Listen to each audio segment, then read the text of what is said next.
Ready? मौनव्याख्या प्रकटितपरब्रह्मतत्त्वं युवानं परिशिष्टान्ते वसत्ऋषिगणैः आवृतं ब्रह्मनिष्ठैः आचार्येन्द्रं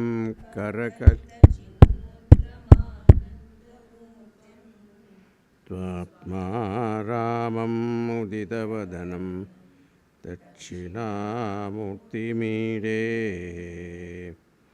वडविडपि समीपे भूमिभागे निषण्णं सकलमुनिजनानां ज्ञानदातारमारात् त्रिभुवनगुरुमीशं दक्षिणामूर्तिभेवं जननमरणदुःखच्छेददक्षं नमामि। चित्रं वडतरोर्मूले वृद्धा शिष्या गुरुर्युवा गुरोस्तु मौनं व्याख्यानं शिष्यास्तु छिन्नसंशयाः निधये सर्वविद्यानां भिषजे भवरोगिणां गुरवे सर्वलोकानां दक्षिणामूर्तये नमः। ॐ नमः प्रणवार्थाय शुद्धज्ञानैकमूर्तये निर्मलाय प्रशान्ताय दक्षिणामूर्तये नमः। ईश्वरो गुरुरात्मेति मूर्तिभेदविभागिने व्योमवद्व्याप्तदेहाय दक्षिणामूर्तये नमः।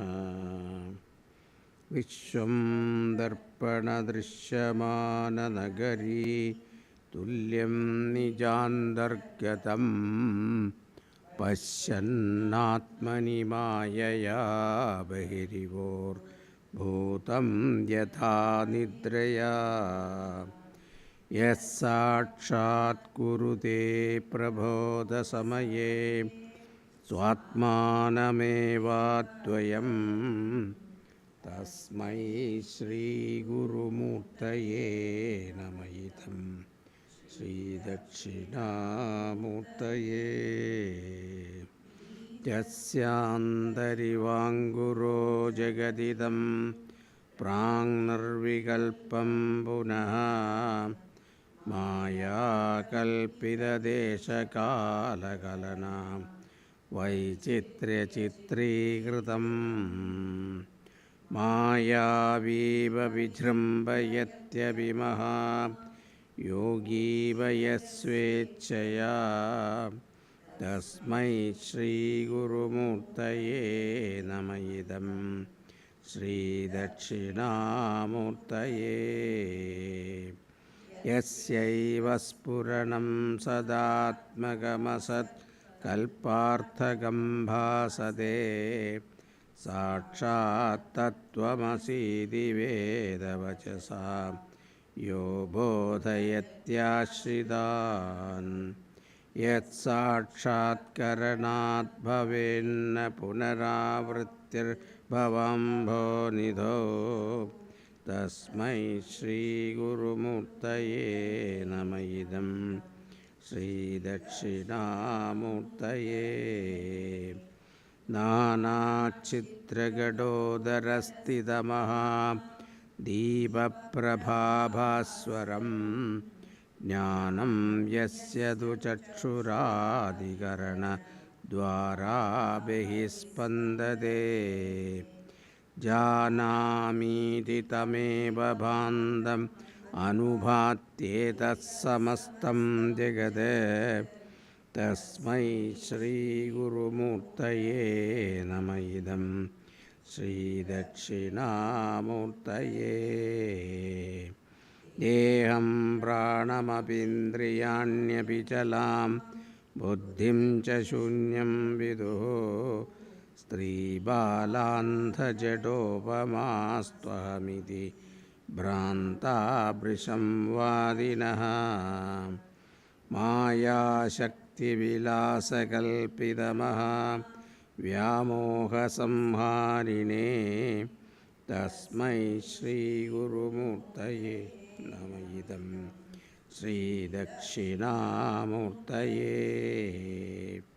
राहुग्रस्तदिवाकरेन्दुसदृशः मायासमाच्छादनात् सन्मात्रकरणोपसंहरणतो यो भूसुषुप्तः पुमान् प्रागस्वाप्समिति प्रबोधसमये यप्रत्यभिज्ञायते तस्मै श्रीगुरुमूर्तये नमः इदं श्रीदक्षिणामूर्तये बाल्यादिष्वपि जाग्रदादिषु तथा सर्वास्वस्थास्वपि व्यावृत्वा स्वनुवर्तमानमहमित्यन्तःस्फुरन्दं सदा स्वात्मानं प्रकटीकरोति भजतां यो मुद्रया भद्रया तस्मै श्रीगुरुमूर्तये नमः इदं श्रीदक्षिणामूर्तये विश्वं पश्यति कार्यकारणतया स्वस्वामिसम्बन्धतः शिष्याचार्यतया तथैव पितृपुत्राध्यात्मना भेदतः स्वप्ने जाग्रति वाय एष पुरुषः माया तस्मै श्रीगुरुमूर्तये नमः इदं श्रीदक्षिणामूर्तये भूरम्बास्वन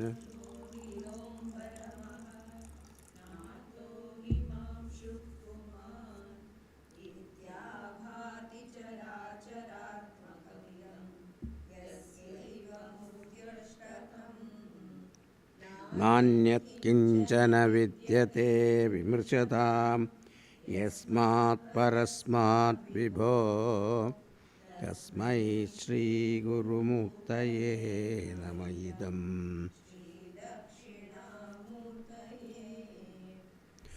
स्वात्मत्वमिति स्फुटीकृतमिदं यस्मादमुष्मिन्स्तवे तेनास्य श्रवणात् तदर्थमननात् ध्यानाच्च संकीर्तनात्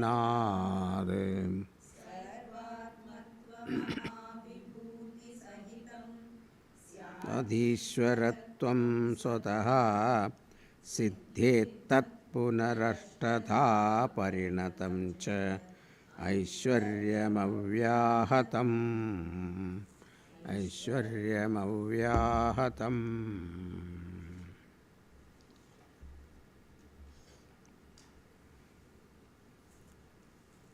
So,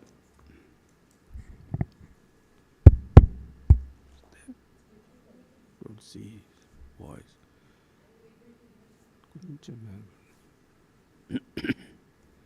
Little more.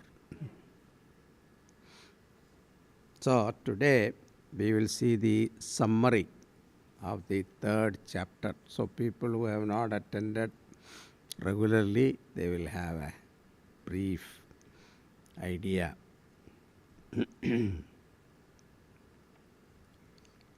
So, this is the Advaita Prakaranam.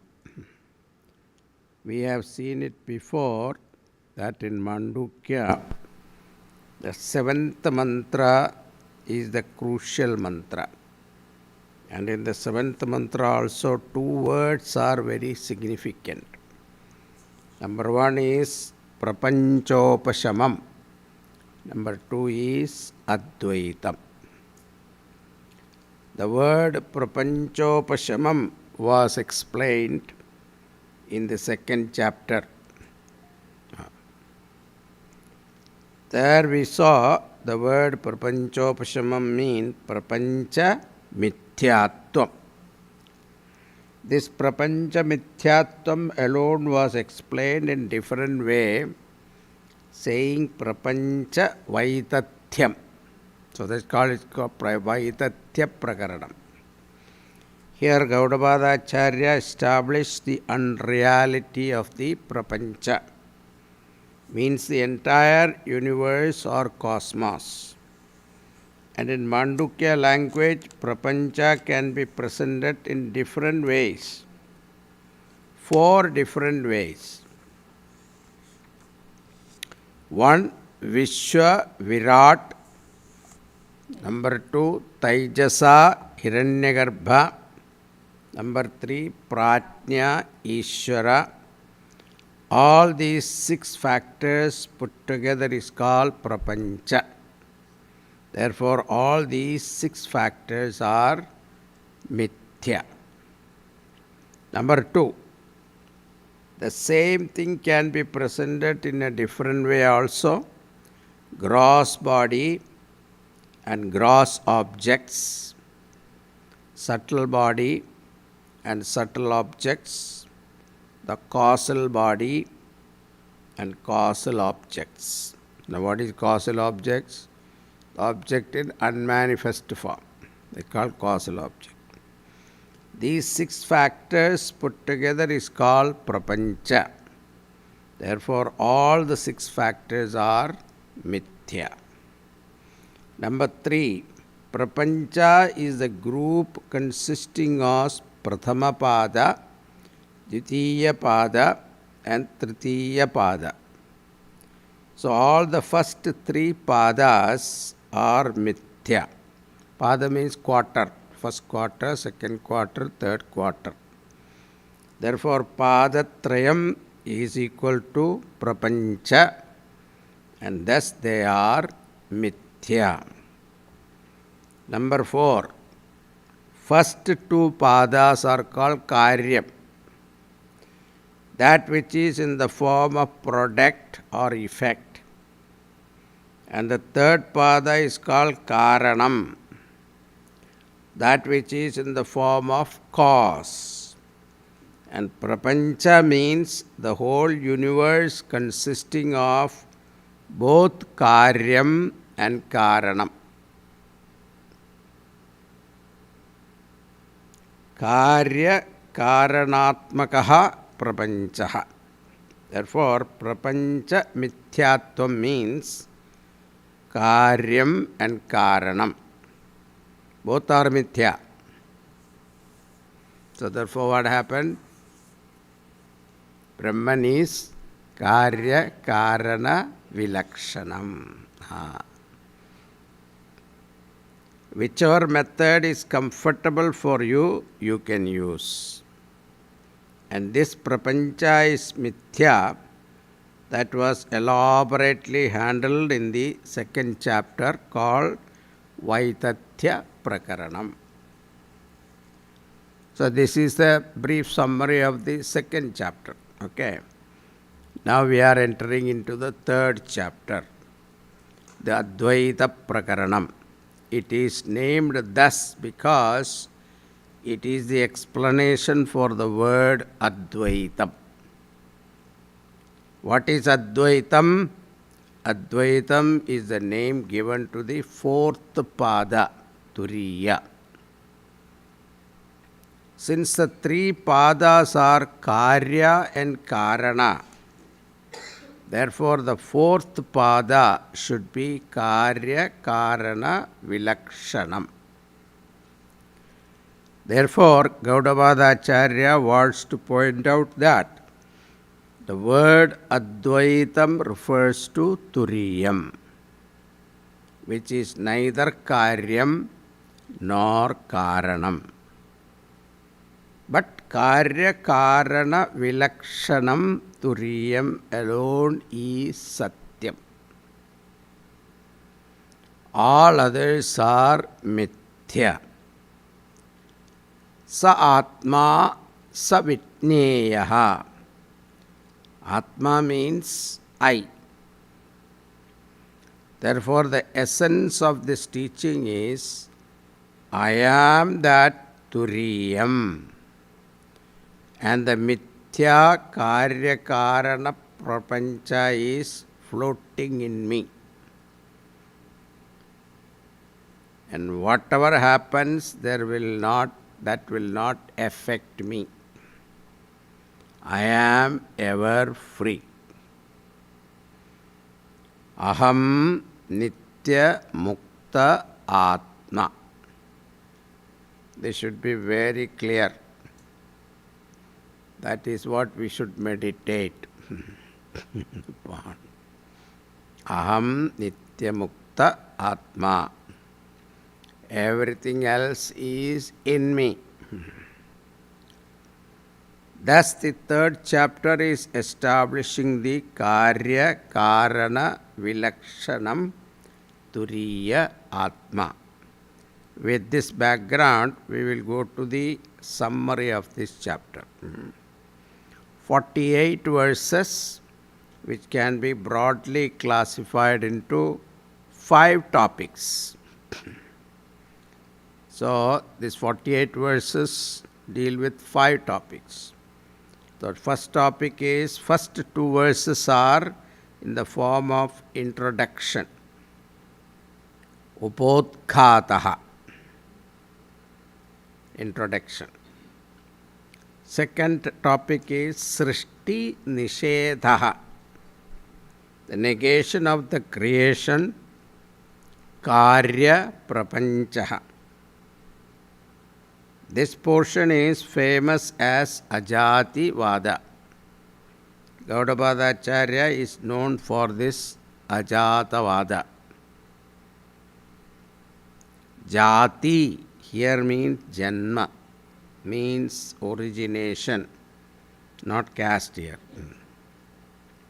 That teaching which negates the origination of this world. This is the topic from verse number 3 to 30th verse. The third topic is Atma-jnanam, self-knowledge. And Gaudapada Acharya uses 2 special words here for Atma-jnanam. He calls it as Atma-satyanubodhaha. Another word he uses is Asparsha Yogaha. Both means Atma-jnanam. This is the third topic, which is from verse 31 to 39. Then the fourth topic, Nididhyasanam. Internalization of the Vedantic teaching, assimilation of the wisdom. In the language of Gaudapada, it is called Mano Nigraha.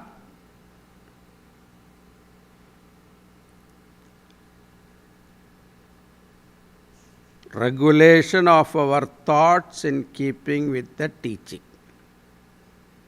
Reorientation of our thinking. Deconditioning of our mind in keeping with the Vedantic teaching. Deconditioning. That is called meditation.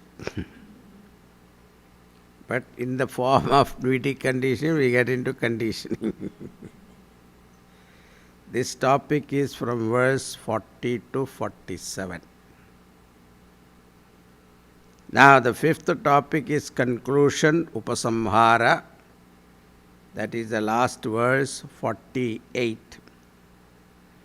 Thus we have introduction, negation of creation, self-knowledge, assimilation of knowledge, and the conclusion. Now we shall take up one by one of these topics. Okay. Number 1, introduction. In the introduction, Gaudapadacharya makes a startling statement. That is, all dualities will cause samsara. Whether the duality is secular or sacred. Even all forms of karmas which are religious or ritualistic, all of them are coming under Dvaitam. Even all forms of upasanas are also coming under duality. Wherever there is duality, there is samsara.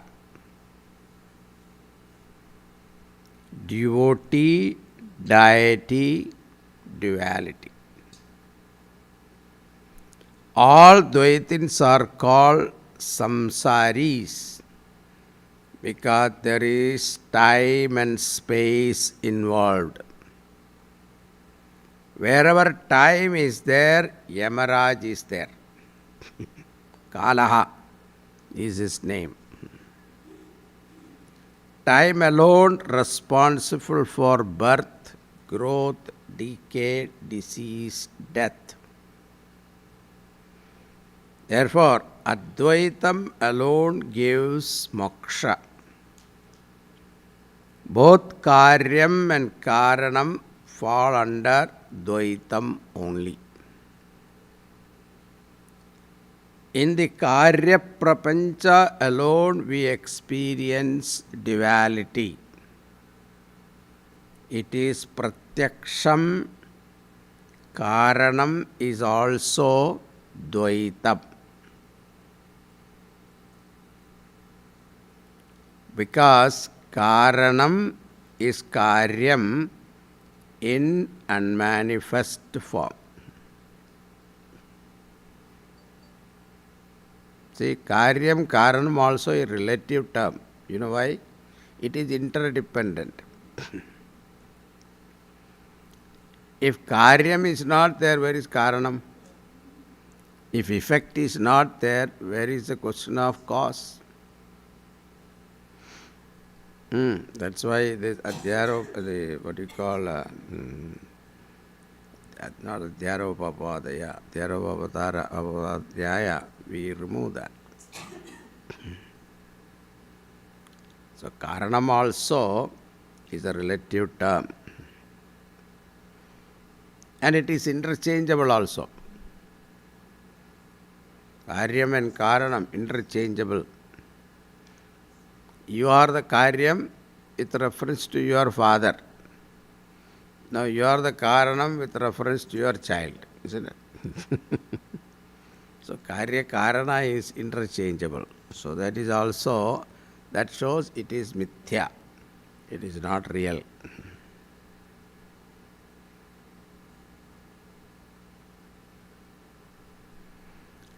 See, Karanam also is Dvaitam. The only difference is it is not visible. And therefore Karanam appears like Advaitam. Like Sushupti appears like Advaitam. But Sushupti is also Dvaitam. Why? Even in Nirvikalpa Samadhi also is not considered Advaitam because there is Dvaitam is still there in unmanifest form. When waking up, from the Samadhi, he is coming back to this Dvaita world only. Therefore, real Advaitam should be beyond Karyam and Karanam. Therefore, I shall teach you what is Advaitam, which is beyond Karyam and Karanam. This is the introduction of Gaudapadacharya in the Advaita Prakarana. Next topic is from verse number 3 to 30. Gaudapadacharya wants to establish that Brahman is beyond Karyam and Karanam. And there, Turiyam is neither Karyam nor Karanam. Here he is focusing on the second part, that is, Turiyam is not a Karanam. How can Gaudapadacharya prove that? Turiyam is not Karanam. He is going to prove that saying no product has come out of Turiyam. Negating the children, one can establish that this person is not a parent. Mean nothing is born out of Brahman. This is called Ajativadaha. This he does in 4 stages that we saw.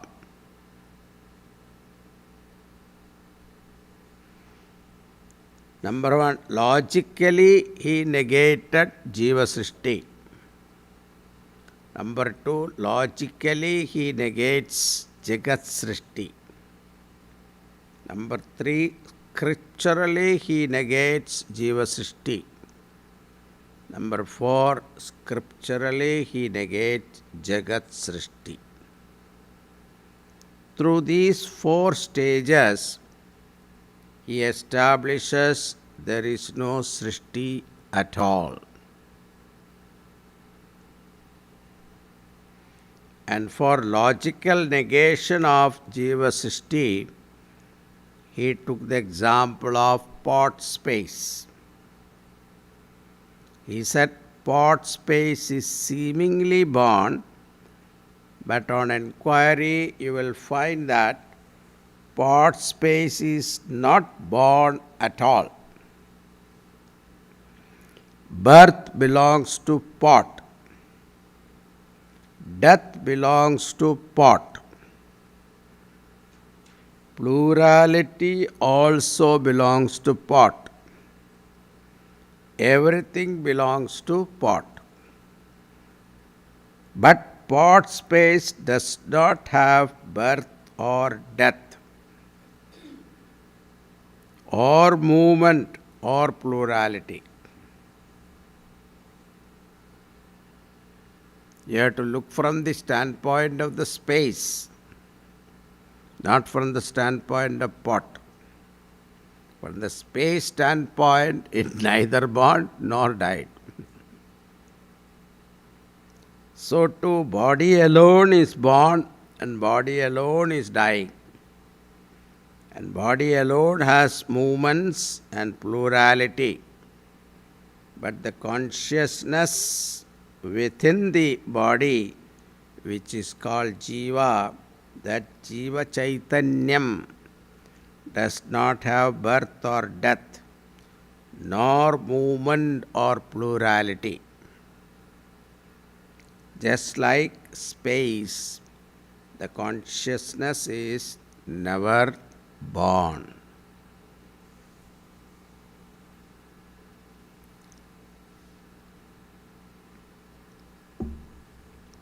I'm giving you time to absorb.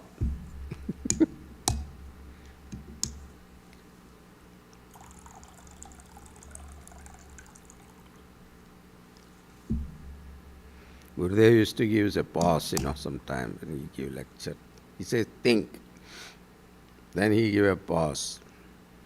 But sometimes people used to criticize, oh, he forgot his next sentence. It never happened to him.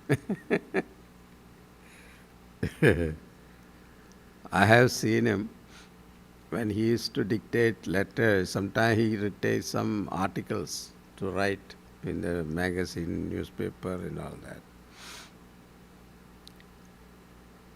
He gets requests from people. He reads the letter and immediately tell me, right. You don't have to think, collect his thought and all that. Nothing. Just write. And he dictates at one stretch. 11 pages, 12 pages. I get tired. I look at him. He's still going on. And in between, Gurudev has this problem. When he speak continuously for 15-20 minutes, his one nostril get blocked. He did some operation but still didn't work. So what he does is take some snuff and then, so that only one nostril he does to open that passage. It's not an addiction. So when he put that snuff in the nose, at that time he tells some words, I don't get it. Now, I dare not ask him also. But then I go back and then read in the context. I had to read with the dictionary. In the context, I get the word. With His grace, I used to get the words. Because that sound I hear. So he never means for words.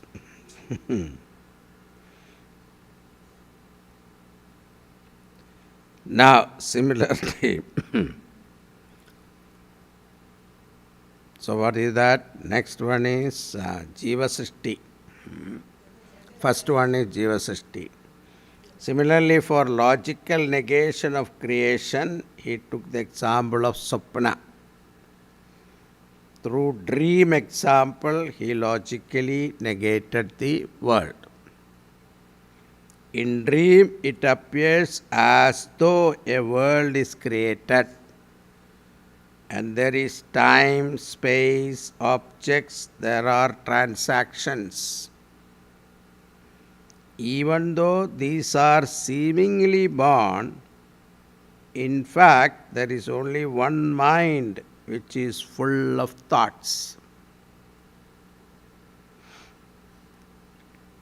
Vishwam darpada drishyamana nagari tulyam nija antargatam pasyanna atmani mayaya behihi eva. Very beautiful statement. Imagine in Manhattan,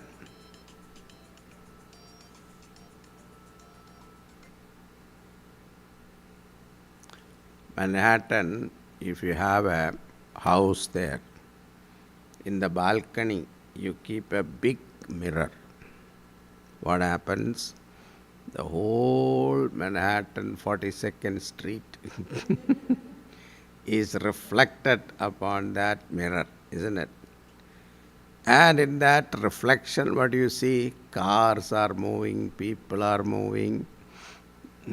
So many things happen sometime. Fight will be there, jagada will be there, shooting will be there. All kinds of activities goes on. And what is that? Stationary, stores are there, they are all stationary and moving. Sthavara Jangamas are there. But all of them are what? Nothing but one surface. One surface, that is mirror. That's what he says. One mind which is full of thoughts. What is that? Whole dream world. And they are tangible also for a dreamer. The dream thirst. He go to the Dunkin' Donut, buy Coca-Cola or whatever. It is real. His dream thirst can be quenched by dream Coca-Cola only.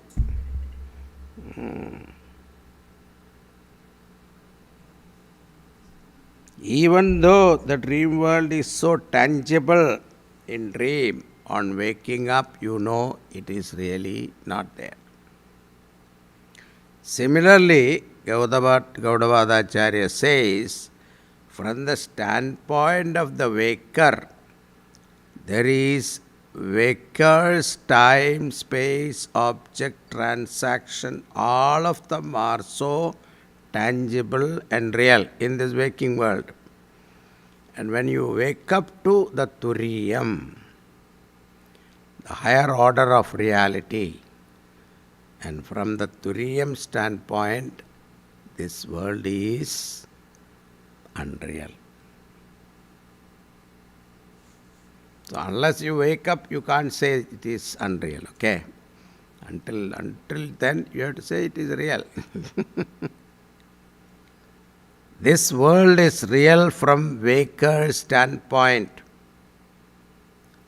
So logically, this can be dismissed in another way also. See, this world is real only from waker's standpoint. From a dream standpoint, this world is not real. So at one point it is real, at another point it is unreal. That means it is not real.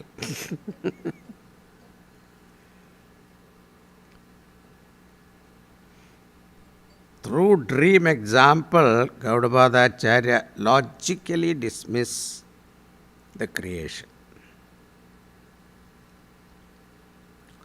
Through pot example, logically he dismissed the jiva. Through dream, he logically dismissed the creation. Thereafter, scriptural negation of jiva srishti, that the scriptures clearly mention the jivatma paramatma aikyam through several mahavakyams. It means Jivatma and Paramatma are identical. Since Paramatma is not born, and Jivatma being identical with Paramatma, then Jivatma also cannot have birth.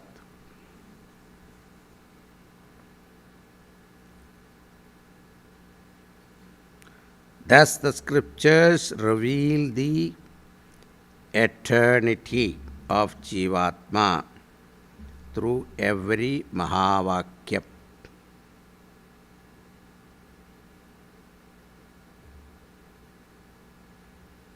Atma, see, from Jivatma the Jiva is removed. Atma is same. Paramatma, the Para is removed. Uttaratma.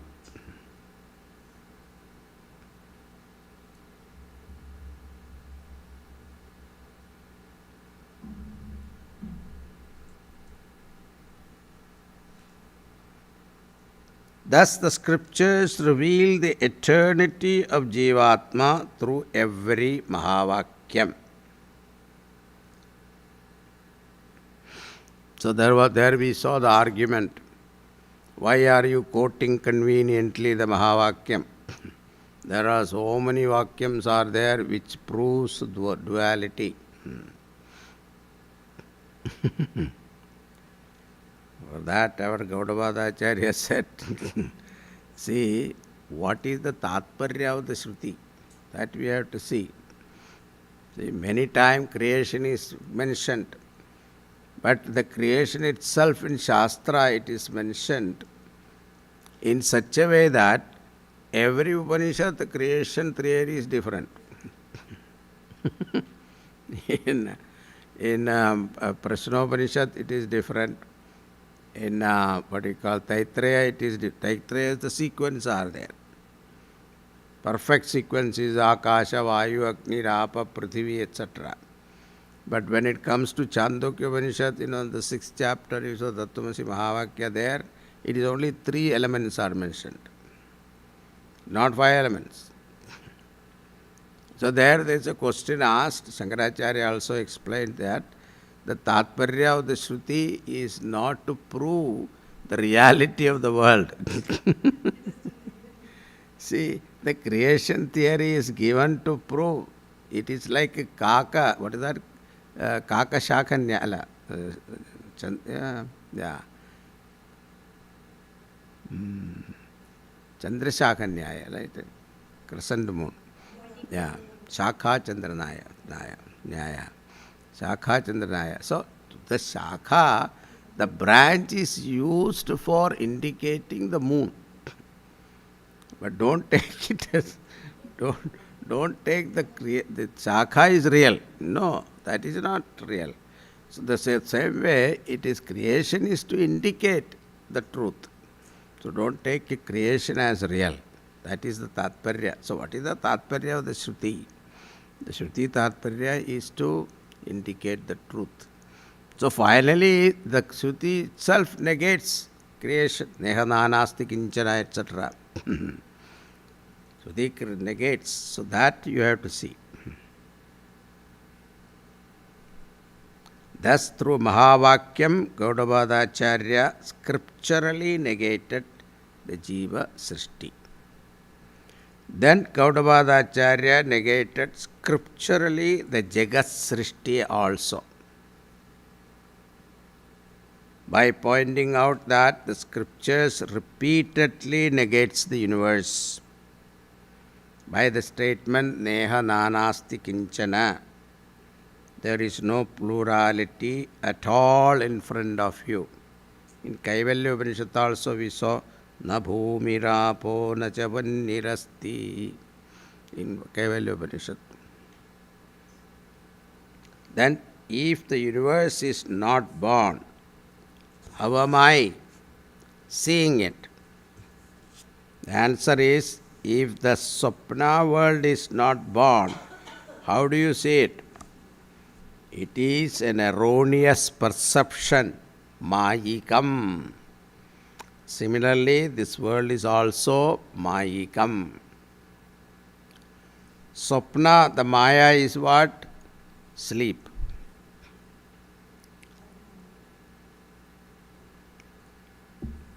Darkness.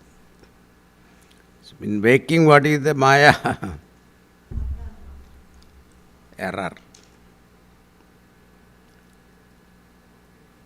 Ajayamano bahuda vichayate, Purusha Suktam. Ajayamanaha, it is not born, but you see it is many. It is clearly said the world appears to be born. Therefore, from the Turiyam standpoint, this world is mithya. From Vaker's standpoint, it appears real. Now, science has come to that point now, quantum physics. They say matter and energy both are unreal. Now they have accepted, but they don't give credit to our Vedas. It is their observation. But still they have not come to consciousness. What is this consciousness? They have not understood. For that, they have to seek the help of our Shastra, which their pride is not allowing. Let us see. They will accept it. They have no choice. Then what is reality? Neither waker nor dreamer or sleeper. The Turiyam alone is real.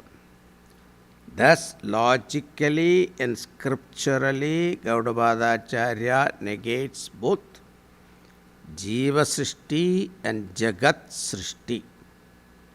And therefore, this world is not really born. It is unborn. Since there is no Karya Prapancha, Brahman cannot be called Karanam. Then what is Brahman? Karya Karana Vilakshanam Param Brahma Tattvamasi Bhavayatmani.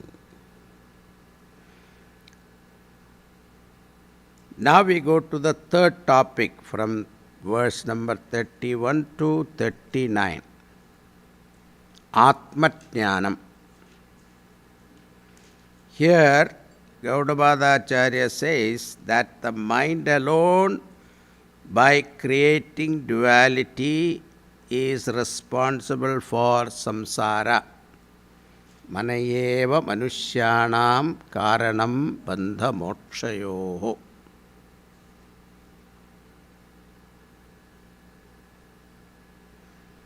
Therefore, moksha requires tackling the mind. Since mind is the cause of samsara and amani bhavaha is the solution to samsara. Another word is mano nashaha.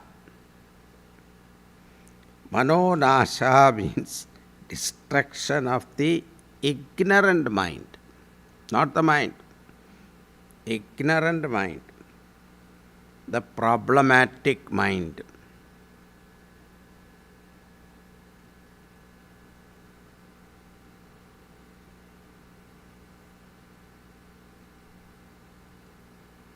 Ashtamanasot kushtayoginaha.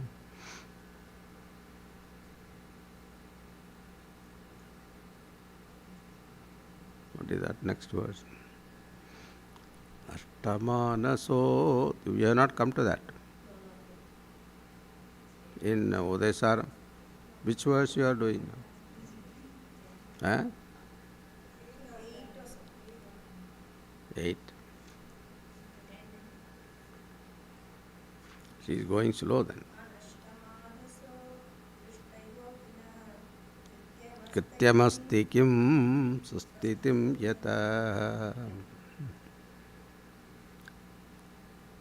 But our Dashtamanasa is here, from here. So Bhagavan is used that Nashtamanasa from here only, Godavadacharya. So, but there he has not explained what is Nashtamanasa. That we have to learn from here, Shastra. So, it is negating the ignorant mind. There I think Swamiji must have given example. Our Tejamanji must have written that, the superficial mind. There are 2 levels of mind, right? One is the subconscious, another is superficial mind. The superficial mind has to be there for transaction. Dealing with the world, dealing with people. Jivan Mukta Purusha doesn't mean that he doesn't deal with the world. He has to deal with the world, people, his physical body, etc. That you need a mind. But what is destroyed is the subconscious. Vasanas. That is what is destroyed. So replace the burdensome mind to a light mind. That is why it is said enlightenment. Make it light. Lighten your mind. Replace the ignorant mind with wise mind. Then there is a second way of looking at it. Mano nashaha means understanding the mind is mithya. Mano mithyatva nischyaha. When the mind is understood as mithya, it is as good as destroyed. Because mithya mind is as good as not there. Like saying, you are seemingly beautiful. Means what? You are not beautiful.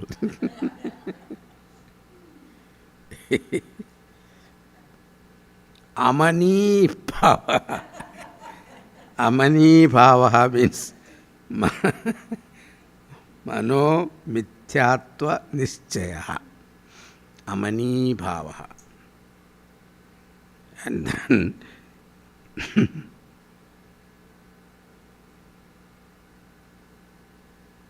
now, how do you get to that point? How do you make mind mithya? So Godavadacharya says the mind can be understood as mithya by only one method. That is by Satya Atma Jnanam. What is Satyam you understood, then mithya become easy.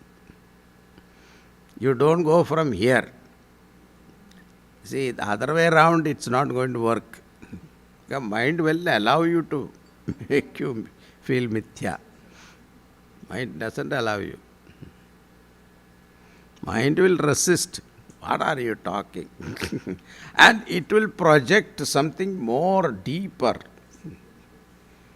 magnify. So most of the time our desires are, tempting because of what? Mind rarefies it. It projects such a beautiful rosy picture. You get fascinated. So the more you say it is mithya, the more you make it real. So don't go that path. So better path is what? Understand what is truth. Knowing the truth. Snake can be understood as mithya only by knowing adhishthanam. Our good old example. The rope. So once you know the rope, the mithya definitely disappears. Similarly, mind can be understood as mithya only by atmajnanam. Therefore, atmajnanam alone is the means to attain amani bhavaha. That is the only means for moksha. Understand the mind as a paper tiger. It looks tiger all right, but it's only paper. This Atmajnanam is known by another term, Asparsha Yoga, means free from all relationship. Relation free, and another name is Atma Satyanubodha. Why? Because relationship requires duality. Advaitam means not duality. Therefore, relationless is Atma. Asparsha Yoga. Relationless relationship.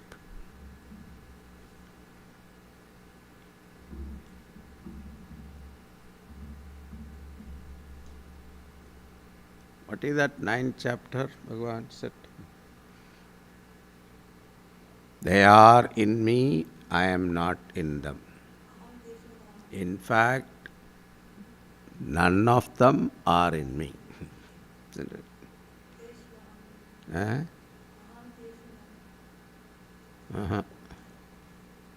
Ninth chapter. 4th verse, I think.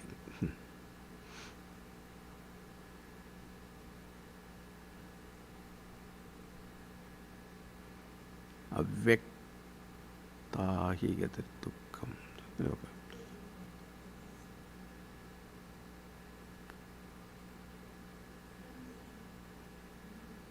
Fourth.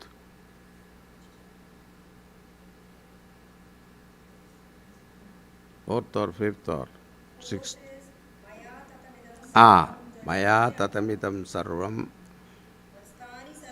Mastani sarvabhutani. Nacha mastani. And then the next one is Nacha mastani bhutani. Yeah. Pashyame yogameshwara. Yeah, right. Bhuta bhrinnacha bhutastha. Bhutastha. Mamatma Bhuta bhavana. Yeah. 9-5. Yeah. Mastani sarvabhutani. But nacha mastani. They are mastani. They are in me, but I am not in them. So all these thoughts Bhagavan is conveyed in Gita. Very beautiful. But you know beauty of Gita when you learn all the Upanishads. So how he made it very simple there, So Asparsha Yogaha. Gaudapadacharya makes an aside statement. We all think security is relationship. That you have someone to take care of you is a sense of security. But Advaita tells real security is in discovering my own self. discover security in yourself. Paramatma is with me. The Lord is with me. He is taking care of me. At least that thought should be there.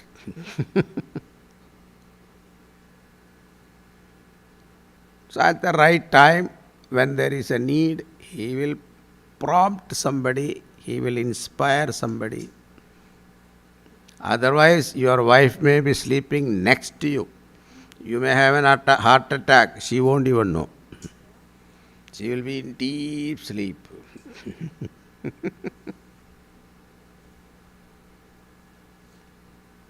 But if Bhagavan wants, what happens? She will be woken up automatically.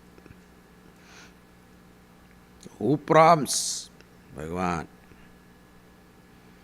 So discover the security in yourself. Now the fourth topic is 40th to 47th Nididhyasanam, the assimilation of the Atmajnanam. Naturally, the question comes, who is the candidate for Nididhyasanam? Manda, Madhyama and Uttama Adhikaris. Manda is the one who doesn't have sadhana chatushtaya sampatti, or who has got only limited qualification. Such people are advised to do all the rituals and pilgrimages.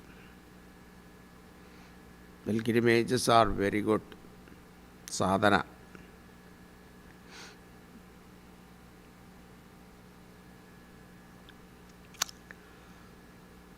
Then Madhyama has got medium level of sadhana, chatushtaya sampatti. Uttama has got high grade of sadhana, chatushtaya sampatti. Now when these three people listen to Vedanta, three different results happen. For Manda, there is neither Jnanam or Jnana Phalam. And Uttama, he will have both Jnanam and Jnana Phalam. Just listening. Whereas people like us, Madhyama is a problem. He has got sufficient qualification to receive the knowledge. Therefore he says, I can understand well. Therefore he says, there is Jnanam but not Jnana Phalam. Means internal transformation has not taken place. That's why, we tell, people who are listening 20 years, 30 years Vedanta, but nothing is happening. Personality is not changing. Why? Because they are not applying. Sadhana chatushtaya sampatti is not there. And there will be very good teachers also. They will teach very well. Because good memory is there, scholarliness is there, everything is there. Don't get fascinated by that. But how much it is assimilated.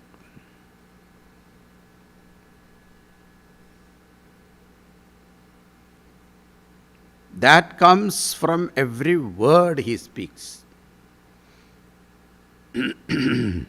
He is behind every word. Otherwise it will be a lip service.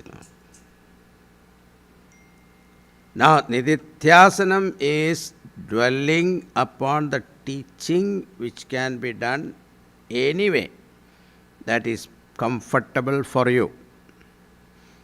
So there is no particular instruction saying that. Generally, meditation practice is sitting in a comfortable posture, closing your eyes, natyuttyatam nadinicham shailajana kujottaram. All those instructions are there. Tatregagram manakritva yatachittendriya upavishyasane yunjat yogam atmavishuddhaye. These are all instructions. Then,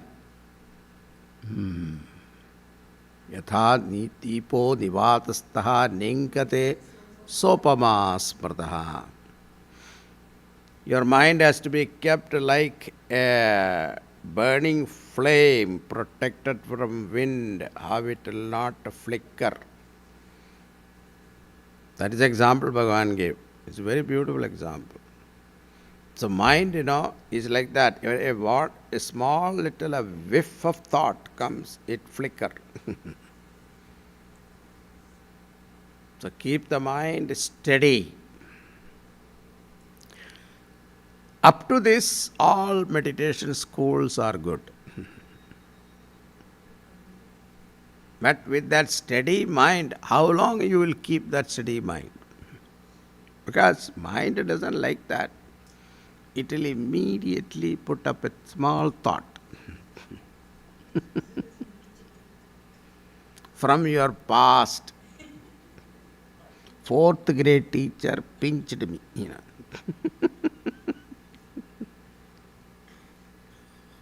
or something like that. For no reason, from somewhere it comes. And that is enough to destroy the whole meditation.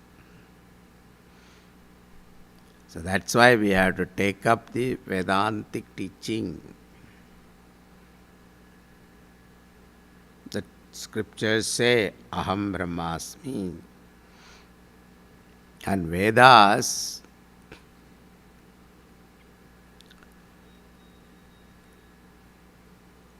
Apaurusheyam, it has come from the Lord Himself. It is not born out of a given intellect.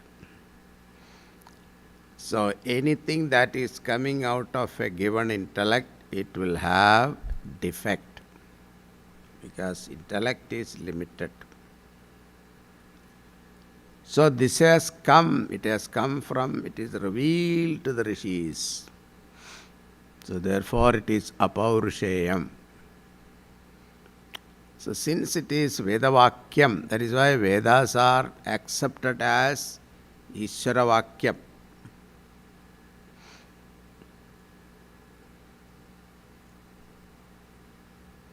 So therefore one cannot doubt that.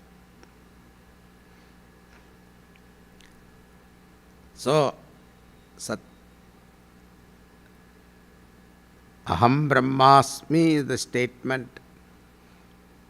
Tattvamasi is the statement.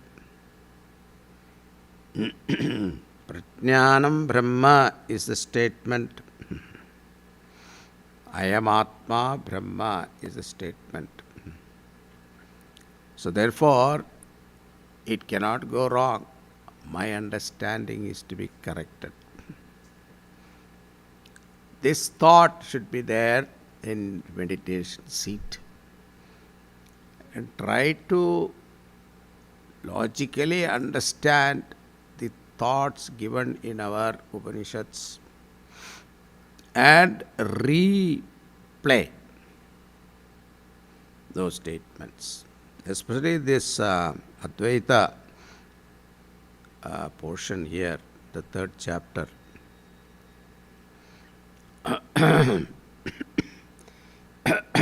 All the logic, if you try to bring it in your mind and then revel in it, understand. That is the meditation, real meditation.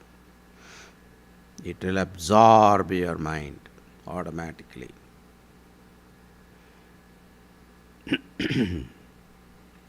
So, repeated listening to Vedanta is a form of nididhyasanam. Writing, reading, discussion, teaching, all these are part of meditation.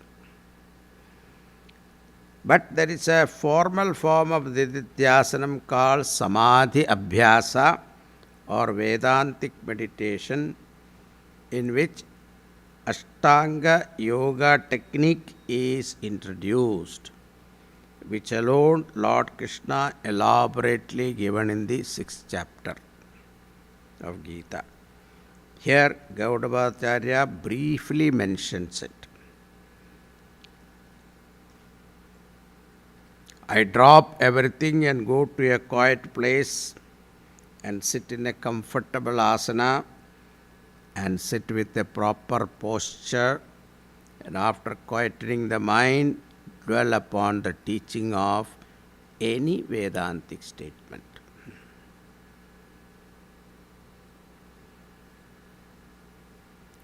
During this meditation practice, Gaudapada Acharya mentioned some obstacles, and he also gave some remedies to overcome those obstacles that we saw. First is Laya. Laya is sleep. So meditation should be practiced only after you have enough sleep. Otherwise, what happens? You will continue your sleep in meditation. And suppose even then sleep comes, because whenever the mind becomes quieter, sleep is natural. So then what happens? Stop breathing for 1 minute. Mind become awake. Vikshepa, restlessness. Restlessness, the cause is kashayam.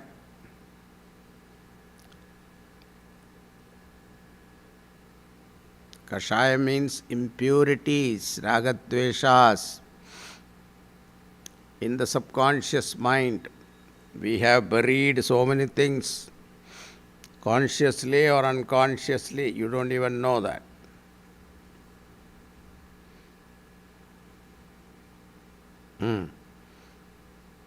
That is why psychiatrists, they will hypnotize you and take out all those rubbish. Nowadays it is going much more now. Growing. I don't know why. Suppression, depression.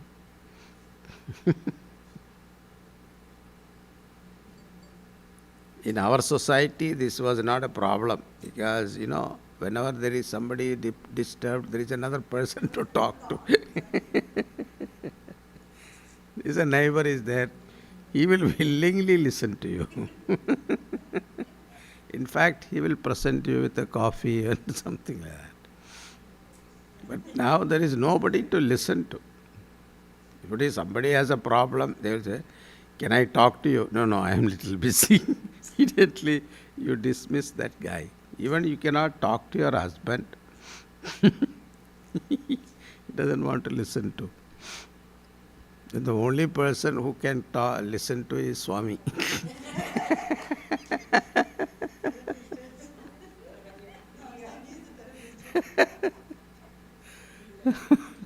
I get unloaded a lot of burdens.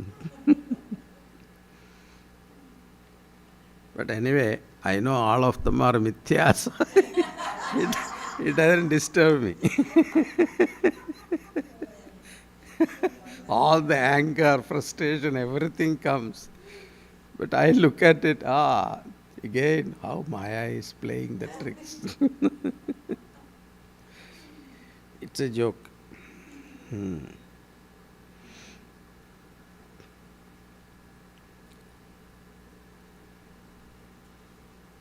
During this meditation practice, Gaudapada Acharya mentioned the obstacles. One is Laya, another is Vikshepa.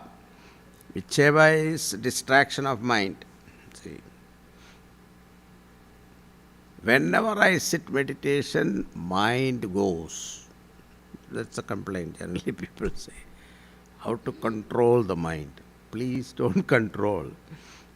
With what you control your mind? With mind only, isn't it? You watch the mind. That's all you should do. Don't control. The more you control, it will,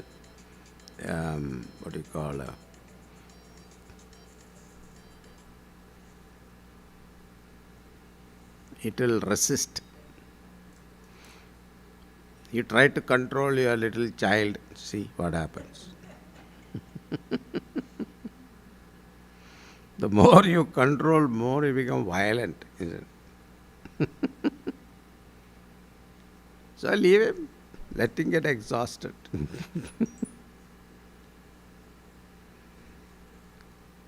Same technique you have to treat like a child only your mind. Then fourth one is rasaswada. Tendencies to enjoy the temporary pleasure occurring in meditation. With appropriate method, remove the obstacles, dwell upon the teachings of Vedanta Vakya. The jnanam you gained will be converted into jnana nishta.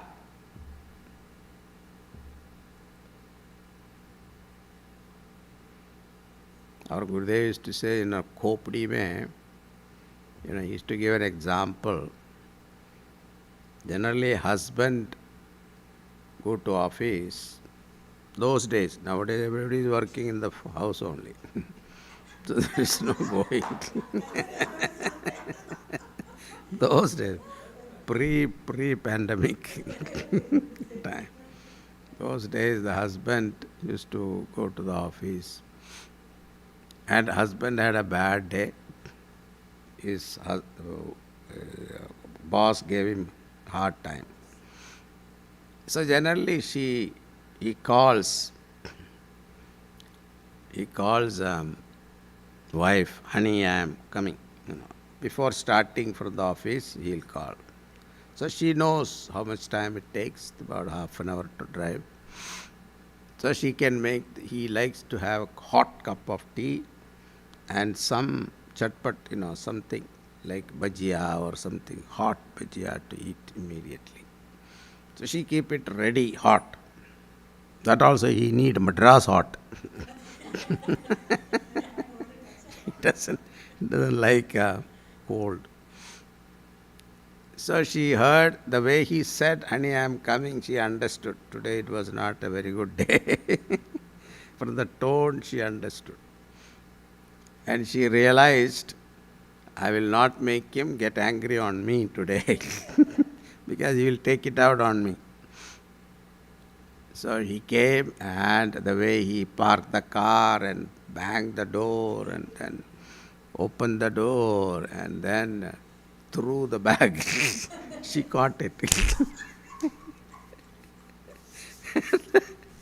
He didn't get a chance to, burst open. Yeah. And then socks all, and with shoe also he threw it, and then he looked at, where are the children? Children are all gone to study in the room. So that also okay. Then he sat on the table, touched the table and see any dust is there. That also not there. Then the tea and the bhajia was there. He took a sip of tea, immediately burst out. What is this chai you made? What kind of tea you are making? What kind of tea I am making? It is tea as usual I made. There is no sugar. Chini nahi hai. I said, she was sitapratnya, That chini dale hai. That sugar is put already. If sugar is put already, I don't know or what. What are you talking? Like this, he burst out. And then she said, a spoon is also kept there. Please stir it. And he stirred it, and then he took a sip, silent. So Gurudev used to give this example. Our brain is like a cup. We received the chai and sugar also.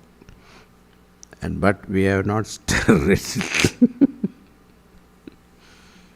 So that stirring is called jnana nishta.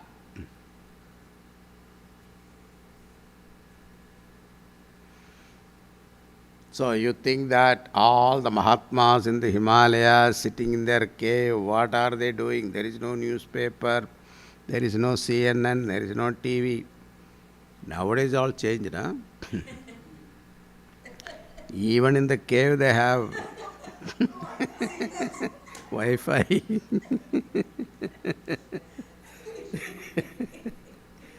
But olden days, I am telling, my time when I was in the Himalayas, there was no newspaper also, nothing. We sit there. What are they doing? Meditation. Upon what? Vedanta Vakyeshu Sadaramantaha. Kopinavantak Khalu Bhagyavantaha. The fifth and final topic, which is the 48th verse, which is Upasamhara.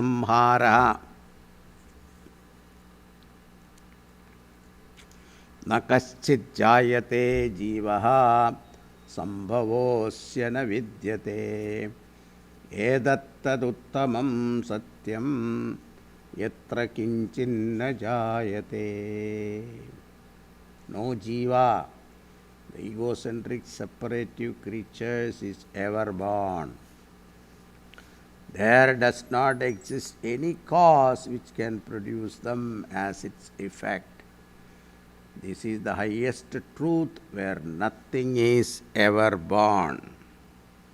Uttamam Satyam means Paramarthika Satyam is this Turiyam alone. Everything experienced by me, whether they are waking or dream experiences, they are all mithya. Brahma Satyam Jagat Mithya Jivo Brahmaiva Napara. With this, Gaudapadacharya completes his commentary upon the word Advaitam from the 7th mantra. This is the summary. You didn't get bored, no? Generally, summary means people try.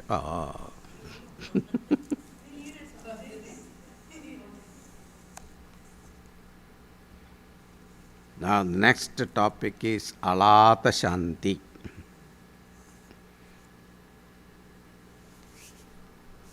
Alata Shanti is all views, different schools of thoughts taken and disputed. It's called Alata Shanti.